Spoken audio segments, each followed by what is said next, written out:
You're listening to Marriage Minute with Pastors Richard and Donna Spears, impacting marriages that leave a lasting legacy. Well, good afternoon or good day, everyone. Or morning, or wherever you're listening from. Exactly. We are just thankful that you're tuning in and listening to us here, Pastors Richard and Donna. Yeah. With Marriage Minute, your podcast for this week. Thank you for connecting with us on our podcast. Yeah. It's just another way that we can get content out to you that's helpful to your marriage. And so we're just so thankful that you're listening in with us right now. And we got another great topic today. I think so. Last week we talked about speaking to each other in healthy ways. I thought that was really good. And it's also a good reminder when we go through these podcasts and we record and stuff for us, because it's just a healthy reminder for us how to I love it. Maintain our gracefulness towards one another and gratitude and thankfulness towards one another. You know, sometimes for some of us out there, our heads were a little bit stubborn-minded. And or we just have trouble really receiving what we're hearing the first time. And so, as Donna was mentioning, it's always good, even for us, to talk about these things, to remind us of, just the godly behaviors that That's right. the Bible tries to instill in us. And so it certainly helps us. It reinforces the things that we try to practice each and every day. Not that we're perfect by any means, but we've had enough years of practice now, over 32 years of marriage now, 5 years of dating and courtship, if you will. That's an old term, an old English term, but many years of practice. And so we're finally trying to get this thing right. In tune with one another, it seems like. Absolutely. So what are we talking about this week? Yeah, as promised last week, we were talking to you about how to speak to each other in healthy ways, but we made a note last week to tell you, we do understand that there's going to be conflict. You're going to have arguments. You live together 24/7. You are going to have conflict. There are going to be things you need to talk about. And so we wanted to bring today and next week, we're going to talk about fighting fair in conflict. Right. And the one thing we want to highlight this week is what not to do. We'll get into that in a little bit, but most of us were very poor at resolving conflict. Yeah, I was never really good at gosh. it. I would I would avoid conflict like a plague or a disease or a sickness. I just didn't want to deal with it at all. Yeah. And so I don't know that anybody really likes conflict, but some people are more apt to enter into it to find a resolution. That wasn't either one of us. Yeah, right. And, depending on our personalities, some of us avoid it because we're just afraid of being rejected, or, some of us do it because, we know that it might make us angry and we don't want to be angry towards someone. So there's just a lot of reasons, Yeah. So what are some of the whys, for us, having poor conflict resolution skills? So, some of that could be just bad habits. What you see in your parents and how they handled conflict growing up. If you saw a lot of yelling, if you saw a lot of yelling and screaming, or you just saw silence, Right. You didn't see your parents working through challenges in their own marriage, and so you're repeating behavior that you grew up in, the environment that you saw. Yeah, for me personally, I did not see my parents in conflict. But what I did see was a withdrawing. So my dad went super quiet for however long it took him to resolve it in his own mind, but they never talked about it. Right. So that was kind of what I adopted. You just do your thing, and if there's conflict, then it'll just fizzle out and go away if you ignore each other long enough. Exactly.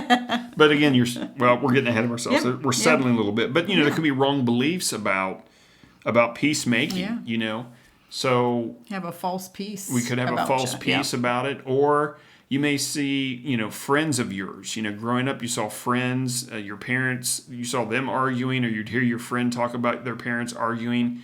And ultimately, it ended in divorce. So you have this belief system maybe that formed that says, hey, arguments based upon my friends or things that I see happening in the world, or even your own parents, their marriage may have ended in divorce because all you saw them do was argue.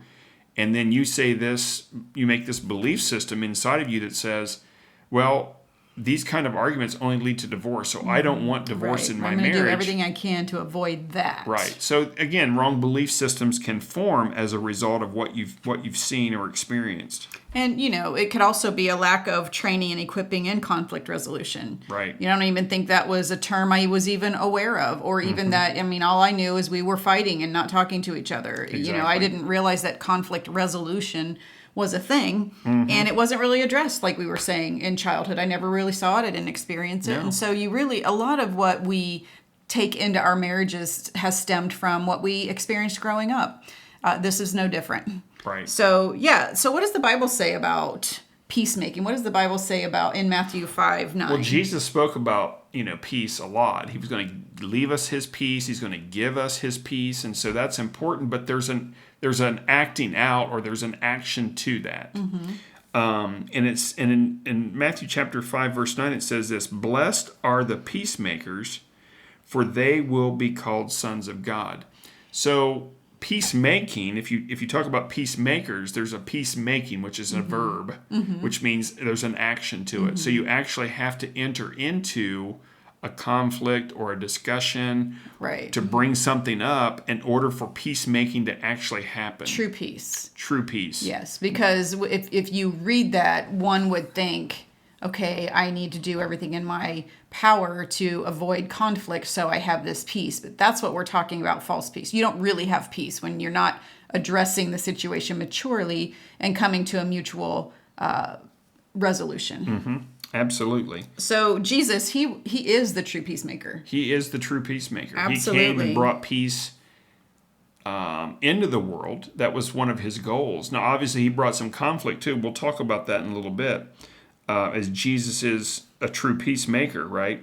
So what does that actually look like? True peacemakers love God, for sure. They love others. Amen. And they love themselves. And this is what Jesus represented to us when he was upon the earth. He loved God. Of course, he came from God. He was the Son of God. He was actually God in the flesh. So, that word in the Bible that describes him, Emmanuel, which when translated from the original language means God with us. That's what that means. So here you have God. He loves his Father, but he loves others, and he loves himself as well as a person. Now, he did all these things to disrupt false peace and to bring about resolution. That was his goal. He wasn't going to just settle for sweeping an issue under the rug, so to speak, and not dealing with it head on. That's right.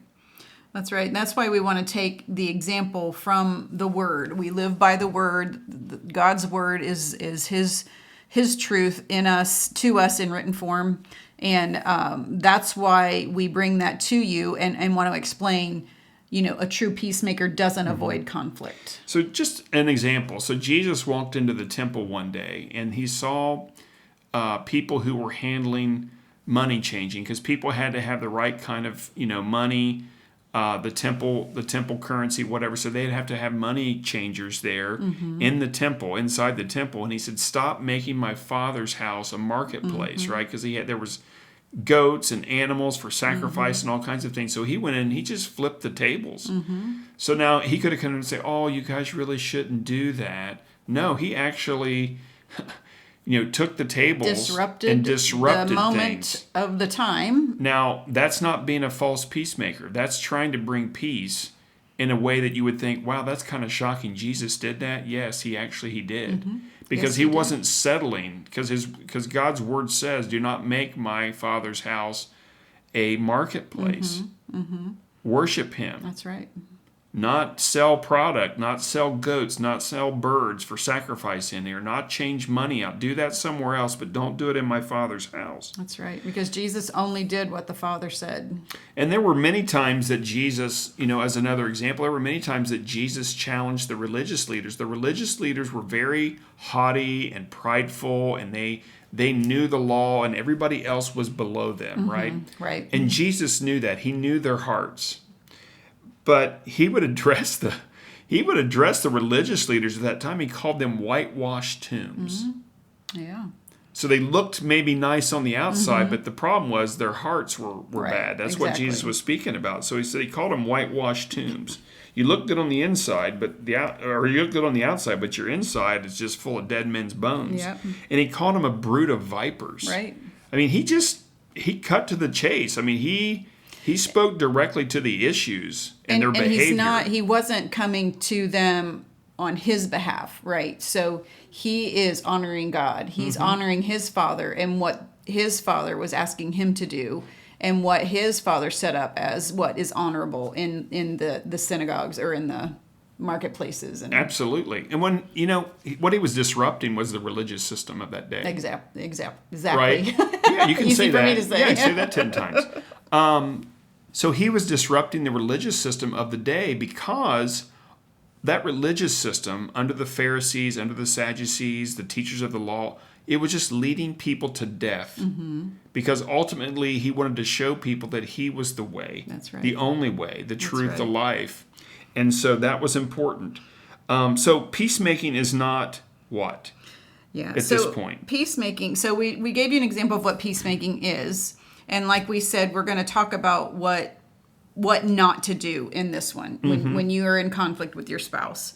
But first and foremost, peacemaking is not appeasing the other person. It's not appeasing your spouse. I'm not in true peace.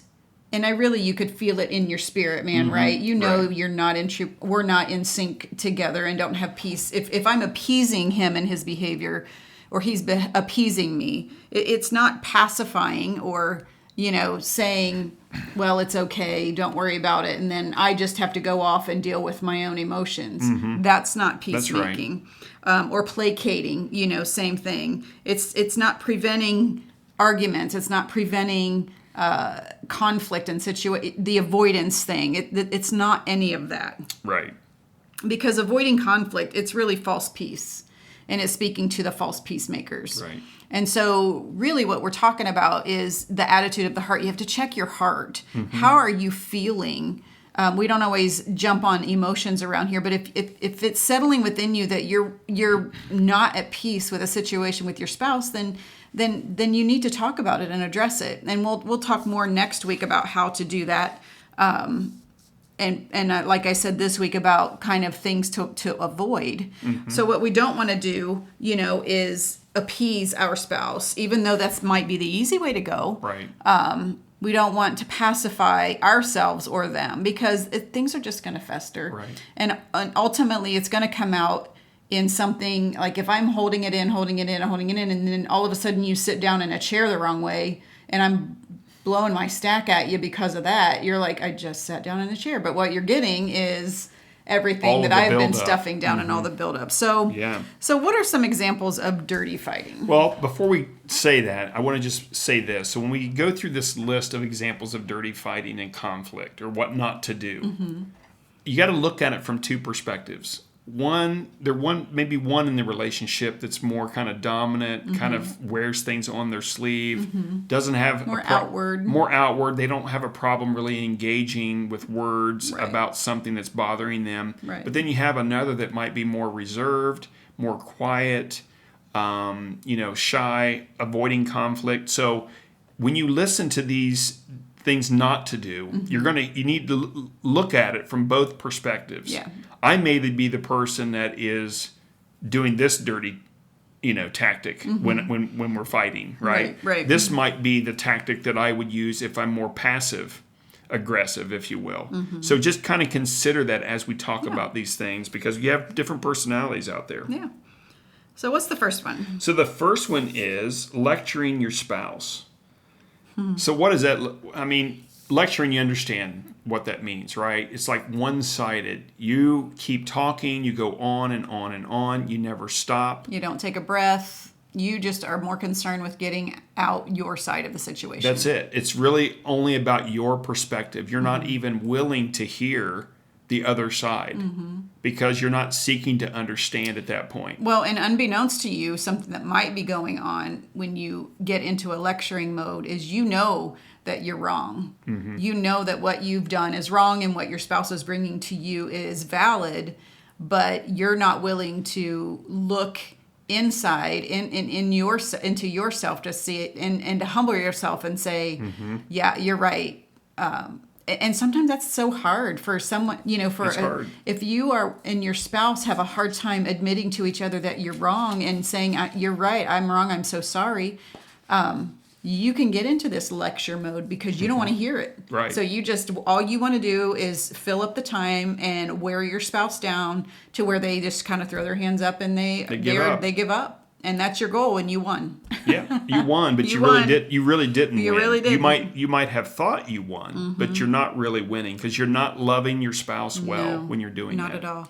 The silent treatment is another dirty fighting tactic, I would say. And I'm pretty comfortable doing that. You used to be. Yeah, I used to be. I can catch it early now. I mean, I think that's kind of a knee-jerk reaction for you initially, but then you also catch yourself as well. But what that was doing to me was triggering me because, like I had just shared a little while ago, my dad did the whole silent treatment. So what happens when Pastor Richard we were having a conflict and he just holes up and goes quiet on me, that triggers me from my childhood. And then it's just really bad from there because I just create stories in my mind and he doesn't love me. He wants a divorce. He just all of it just is a downhill spiral really quick. Yeah. So the silent treatment can trigger old wounds as it does in me. Right.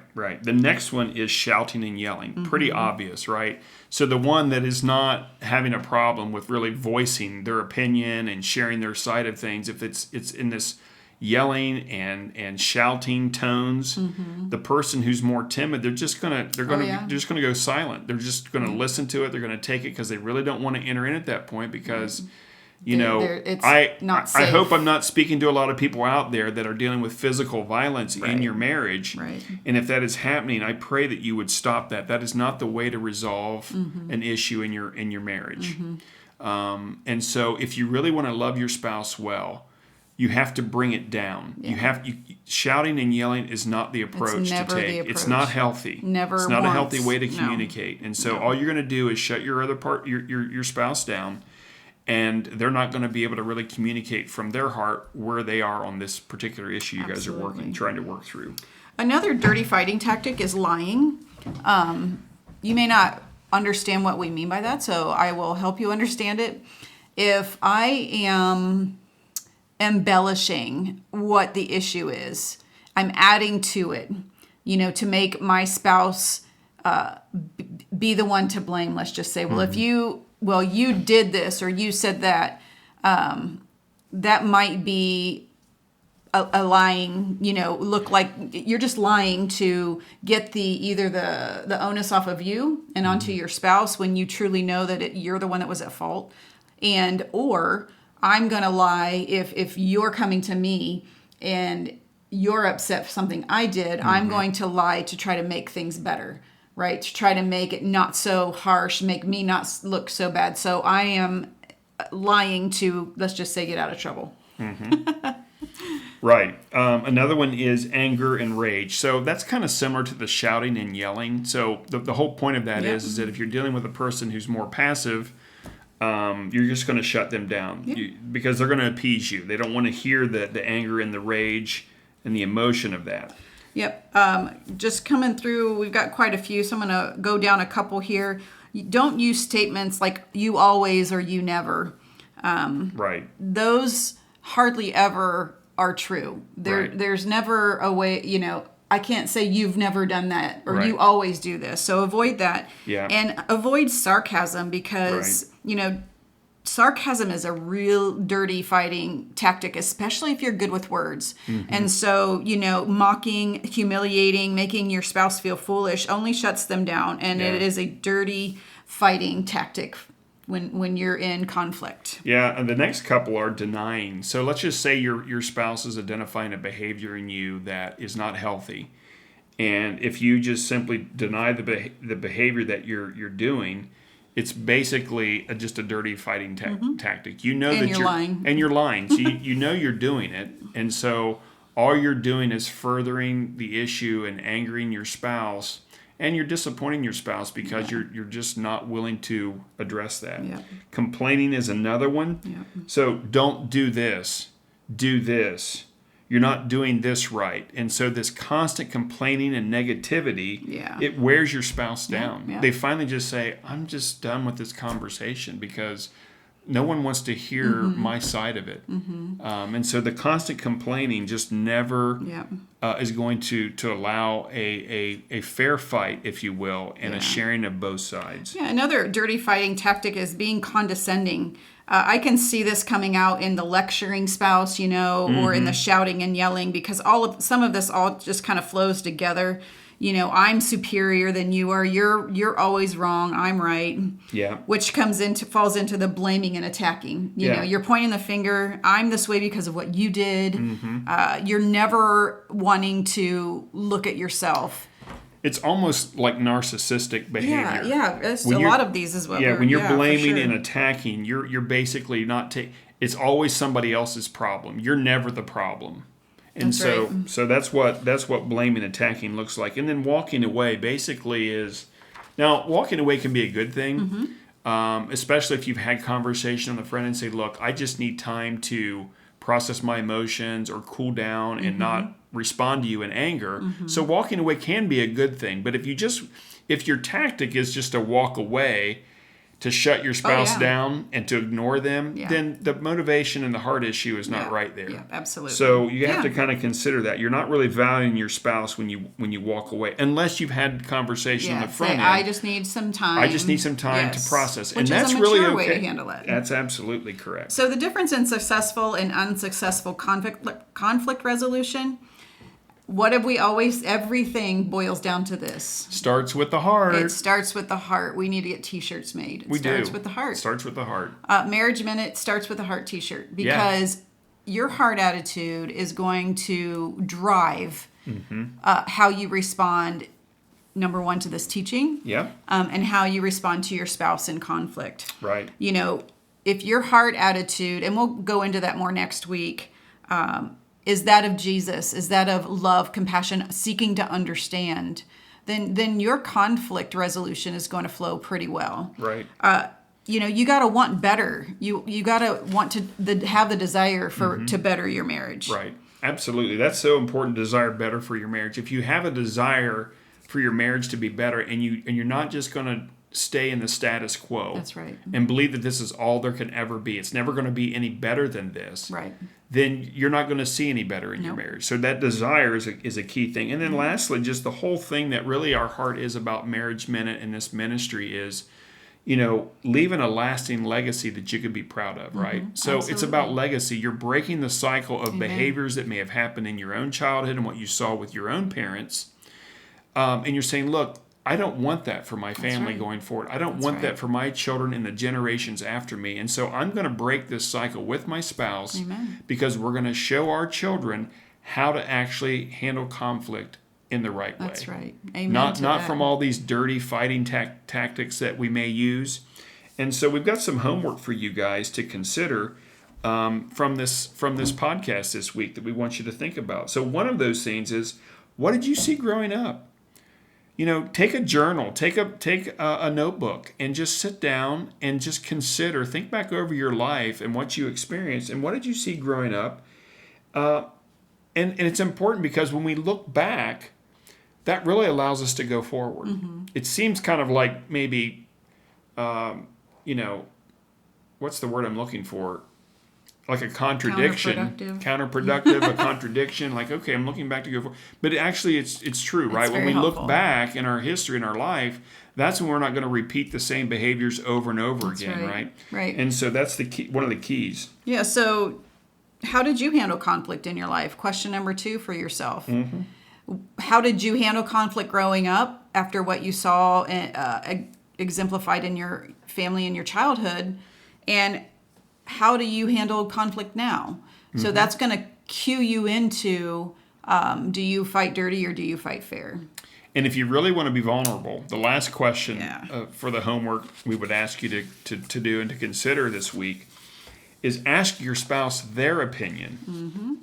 How did they see it? That's a tough one. Ask your spouse their opinion on how you handle conflict. Amen. Put that old humble hat on. Yeah. Gosh, it just goes so far. Yeah. I love that. If you will just humble yourself and allow your spouse to speak to you, and again, with the right heart attitude, not intended to hurt, but to say, look, we want to change our life, and we want to change our trajectory going forward in our marriage for generations. Yep.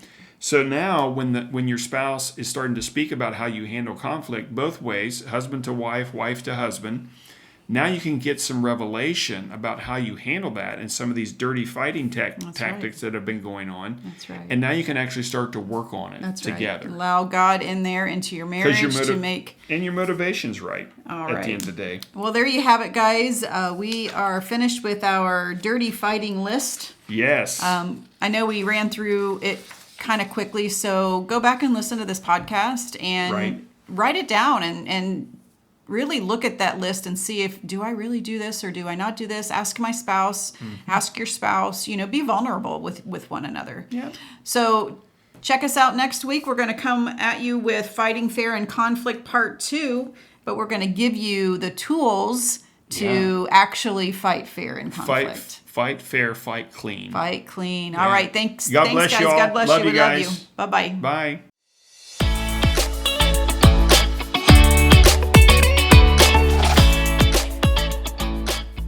Thank you for listening today. Catch all of our podcasts at revivalnow.com and send us your Marriage Minute questions at marriageminute@revivalnow.com.